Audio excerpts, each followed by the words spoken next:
Être entrepreneur, c'est d'avoir à prendre des décisions difficiles constamment. C'est pourquoi aujourd'hui, je te parle du concept de la boussole. Et pour ce faire, je t'amène en voyage dans les étoiles. Je m'appelle Max, je suis entrepreneur et coach en développement des affaires depuis maintenant 15 ans et je te souhaite la bienvenue au podcast Courage au démarrage.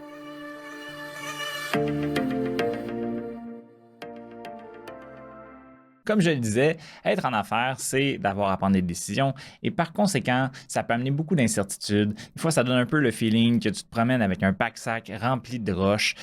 Tu as juste l'impression d'avoir de la difficulté à avancer parce qu'à chaque fois que tu as une décision à prendre, c'est difficile, c'est lourd, ça prend du temps. Tu finis par douter de toi dans ce processus-là et ça peut être vraiment désagréable. Je vais donc t'amener ma façon de penser, le concept de la boussole, comme je t'ai parlé, pour pouvoir t'aider à t'aligner dans ces moments d'incertitude-là. On va commencer par quelque chose de banal et on va monter à partir de là. Si je te demande qu'est-ce que tu as mangé pour souper hier, est-ce que tu t'en souviens? Il y a des chances que oui. D'après moi, ça va te prendre quelques secondes par contre pour trouver la réponse, mais tu devrais être correct pour t'en souvenir. Si je te demande qu'est-ce que tu as mangé pour souper la semaine dernière, peut-être que là, ça va être plus difficile. Le mois passé, et là, je suis pas mal sûr que j'ai perdu tout le monde. Et si je te demande pour l'année passée, c'est pratiquement garanti que tu te souviens pas c'est quoi tu as mangé il y a un an, à moins que ça soit sur une date particulière où tu écoutes ce podcast-là, je te dirais. Et le concept derrière ça, c'est que plus tu prends de la distance dans le temps, tu vas te rendre compte que les décisions que tu prends sont pas si importantes que ça. Parce que techniquement, même si tu hésitais il y a un an à savoir si tu allais manger du spaghetti, de la lasagne, du take-out ou whatever quoi, il y a des bonnes chances que peu importe le choix que tu as fait versus le choix que tu hésitais, même si tu avais pris l'autre, tout serait OK aujourd'hui pareil. T'sais. Et pourtant, dans le moment, hein, c'était compliqué. Tu t'es posé des questions, tu as comparé, tu te demandais c'était quoi. Peu importe, là, mais tu comprends qu'il y avait une hésitation, il y avait un enjeu qui pourtant, une fois qu'on prend un petit peu de distance, on se rend compte que ça a peut-être moins lieu d'être. Allons-y avec un autre exemple. Je t'amène justement dans les étoiles. En ce moment, est-ce que je me déplace? Clairement que la réponse doit être non. Pourtant, je suis sur un caillou qui tourne à 1600 km/h sur son axe. Donc déjà là, il y a un certain déplacement. Si on regarde encore plus loin, ce caillou-là tourne autour du Soleil à 100 quelques mille km/h sur son orbite. Donc, je me déplace encore beaucoup plus rapidement. Et là, si on continue de prendre de la distance, ce Soleil-là se déplace dans la Voie lactée. Ça lui prend un an à faire le tour au complet de la Voie lactée et il se déplace à 850 000 km/h. Et si on va même plus loin que ça, la Voie lactée se déplace dans l'univers à genre 2 100 000 km/h. Donc, en gros, en ce moment, je me déplace vite quelque part. T'sais. Fait que tout est une question de perspective. Et c'est un peu ça que je veux t'amener aujourd'hui, c'est que dans un processus de décision, plus tu prends de la distance, moins ça a de l'importance. Et par conséquent, si ta décision d'aujourd'hui n'a pas vraiment d'importance dans une semaine, dans un mois et dans un an, pourquoi tu prends autant de ton énergie à se poser cette question-là? Tu sais, que ce soit qu'est-ce que tu vas porter avant une date, dans une entrevue, dans un événement, choix de film, choix de bouffe, on s'entend toutes ces petites choses-là devraient se faire beaucoup plus rapidement et sans hésitation parce qu'ils n'ont pas vraiment d'impact. Je te donne un exemple concret. Il y a Mark Zuckerberg qui, lui, a acheté genre 10 ou 15 t-shirts gris avec genre une dizaine de pantalons jeans bleus pour juste avoir zéro à penser à quoi qu'il allait s'habiller le matin. Il se lève, il prend le même morceau de vêtement, rinse and repeat, day on, day off. Puis pourtant, ce gars-là, il est archi millionnaire. Et son thinking derrière ça, c'était simplement que si ça lui évitait de prendre une décision, c'était du brain juice qu'il pouvait utiliser ailleurs. Et je suis 100% d'accord avec ça. Un autre exemple, c'est Alex Hormozy, un nouvel, pas un nouvel entrepreneur, mais un entrepreneur américain qui commence à être beaucoup plus populaire sur les réseaux sociaux. Et si tu le connais, ben, il porte tout le temps le même linge.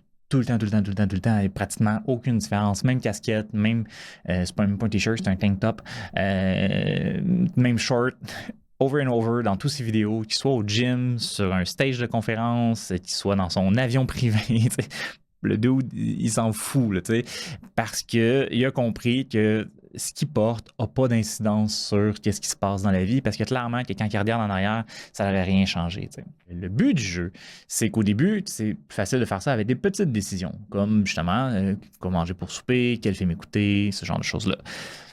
Et au début, ça va être pour des dépenses de 100$, des dépenses de 500$. Et avec l'expérience, et plus ça va devenir facile pour les petites décisions, plus éventuellement, ça va devenir facile pour les grandes décisions. Là, je t'entends dire, mais Max, tu m'as parlé d'un concept de la boussole. Puis là, moi, j'ai vraiment une grande décision à prendre. J'ai de quoi de super important, genre, est-ce que je quitte mon emploi pour lancer mon entreprise? Puis on peut s'entendre que c'est vrai que c'est une grosse décision. Mais le concept reste le même. Le concept reste le même dans le sens que si tu prends de la distance, tu vas te rendre compte que ça ne changera pas grand-chose. Je t'explique.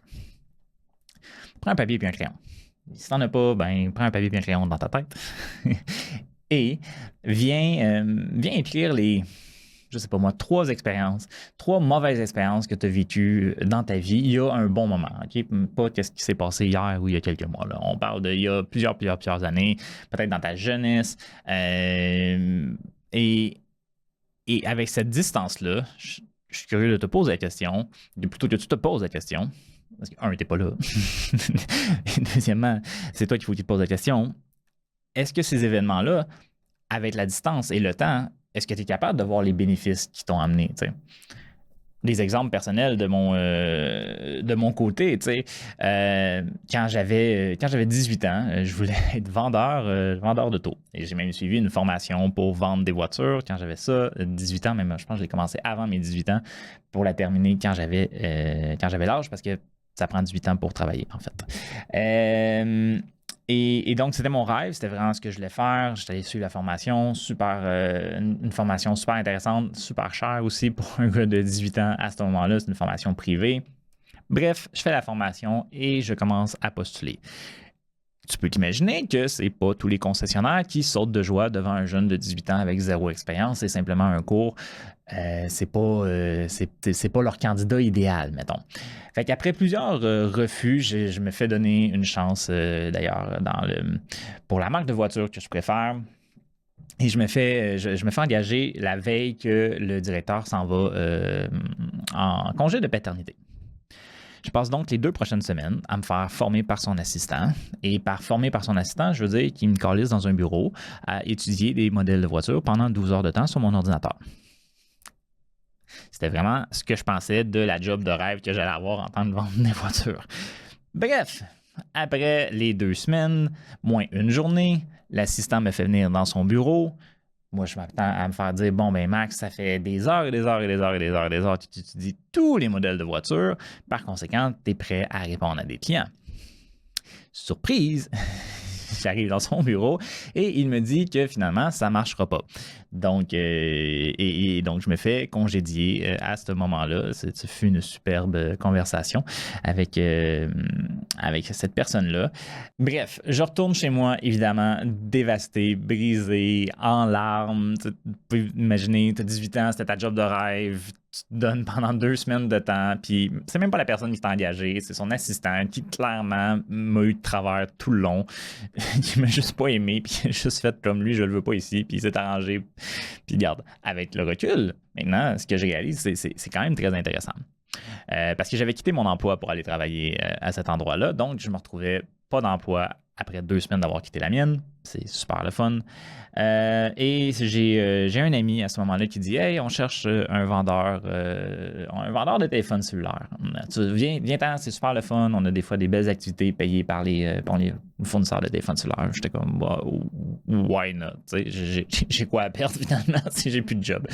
Et j'ai commencé ma carrière de vendeur en vendant des téléphones cellulaires en me disant « Ça va me faire une expérience et éventuellement, je vais retourner dans le domaine de l'automobile. » Et ce fut pas le cas. J'ai adoré ce type d'emploi-là. Après ça, j'ai commencé à éventuellement vendre des téléphones pour les entreprises. Et c'est ça qui m'a amené éventuellement à starter mon entreprise de réparation de téléphones cellulaires. Ce qui est drôle aussi, c'est quand on prend le recul, il y a différentes choses aussi qui ressortent de ça. La première, c'est que j'ai rencontré une de mes blondes comme cliente quand j'avais mon business de réparation de téléphone cellulaire. Et suivant la fin de la relation, ironiquement, elle m'a amené dans un événement où j'ai rencontré mon autre blonde. Fait que j'ai approximativement 10 ans de relation qui s'est faite à travers ce chemin de vie-là. Le fait que j'avais parti ma propre entreprise. Ce qui est drôle aussi, c'est que mon entreprise, quand je l'ai vendue, les gens avec qui je travaillais ont transféré dans une autre entreprise. Et j'ai fait rentrer aussi un autre de mes amis dans cette entreprise-là. Et donc, mes 2 meilleurs chums ont trouvé leur blonde à travers cette nouvelle entreprise-là. Donc, techniquement, mes 2 meilleurs chums puis moi, on a eu des relations. D'ailleurs, eux autres sont encore avec eux et ça fonctionne super bien. Donc, pour moi, c'est vraiment fou de constater que cet événement-là qui me démolit. Quand j'étais dedans, j'étais en larmes, j'étais triste. Et maintenant, ça fait partie du quotidien, dans le sens que je suis rendu où ce que je suis rendu, littéralement, par le fait que j'ai parti cette entreprise-là. Mes 2 meilleurs chums sont en couple par rapport à ce qui s'est passé à travers cette entreprise-là. Les gens que j'ai rencontrés, avec qui j'ai fait un bout de chemin dans ma vie, ont été à travers cette entreprise-là. Donc, c'est incroyable tout ce qui peut découler d'un seul événement. Et par conséquent, c'est ça, je veux dire, plus tu prends de la distance maintenant, cet événement-là, j'en ris. J'en fais un podcast. Dans le sens que ce qui était à ce moment-là terrible aujourd'hui est même une source de rire. Mais c'est clair que les événements plus dramatiques qui me sont arrivés, mettons, dans la dernière année ou qui peuvent avoir arrivé récemment, n'ont pas la même saveur. Le point, par contre, qu'il faut faire, c'est d'essayer de justement se donner cette distance-là dans le moment, dans la douleur. Quand j'avais 18 ans, je n'avais pas l'expérience que j'ai aujourd'hui. Mais quand il m'arrive des moments plus difficiles, j'essaie de justement sortir et de prendre la distance pour comprendre qu'il y a une raison à tout ça et ça va faire du sens. Pour revenir à la prise de décision, quand, mettons, tu te poses des questions comme est-ce que je devrais give up mon emploi pour partir ma business, il n'y a pas de bonne ou de mauvaise réponse. Parce que dans les 2 cas, ça se peut que ça marche, ça se peut que ça ne marche pas. Et si ça ne marche pas, ça va t'amener quelque part ailleurs.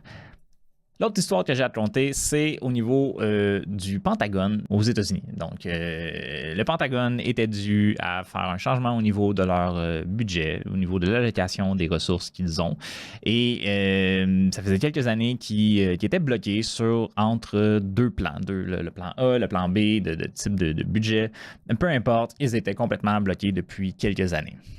Ils ont décidé de faire venir un haut gradé qui était vraiment réputé pour être capable de débloquer ce genre de situation-là.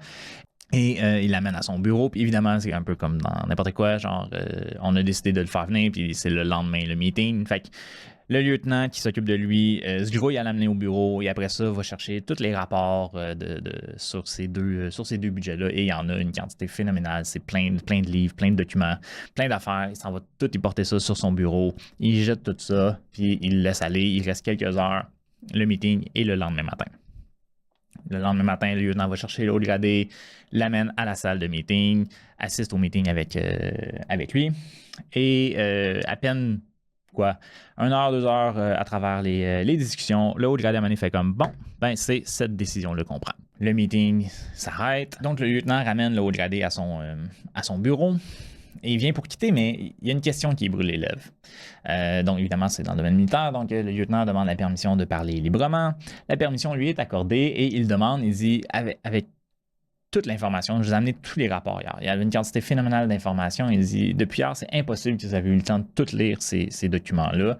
Et pourtant, le meeting a duré juste quelques heures. Comment faites-vous pour savoir que vous avez pris la bonne décision? Le haut gradé lui répond, il dit, j'en ai aucune idée. Il dit, le principe est que maintenant, on va avancer dans une direction et si c'est pas la bonne direction, on va s'en rendre compte et on va pouvoir pivoter pour prendre l'autre chemin.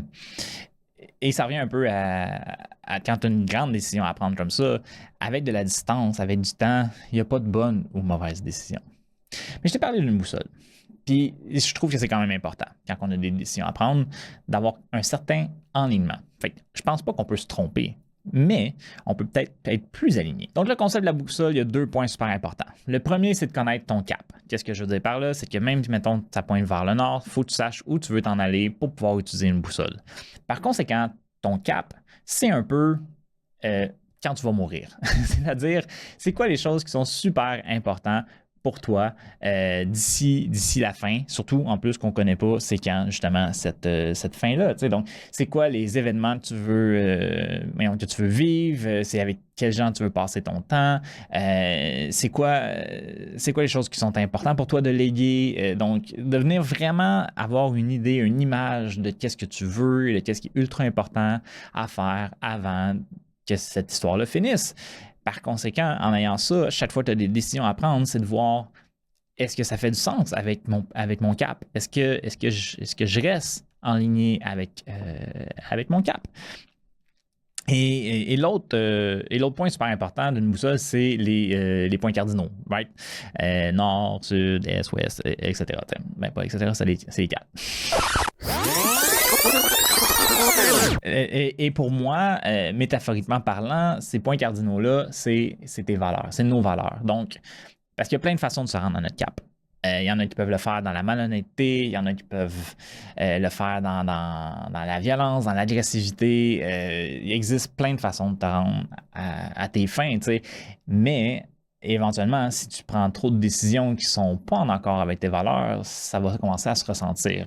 Et donc, par conséquent, de bien les connaître et même les avoir décrits quelque part, pour moi, ça m'aide vraiment à m'enligner quand j'ai des décisions à prendre parce que c'est pas de toutes les façons que je veux atteindre mes objectifs. Donc voilà, pour moi, c'est ça une boussole. Fait que quand j'ai des décisions, premièrement, mettons qu'on considère les petites décisions, c'est d'essayer d'être vraiment rapide, essayer d'avoir aucune de juste comme on y va, on se pose même pas de questions parce que anyway, cette affaire-là, dans quelques semaines, ça vaut même plus la peine d'y penser. T'sais.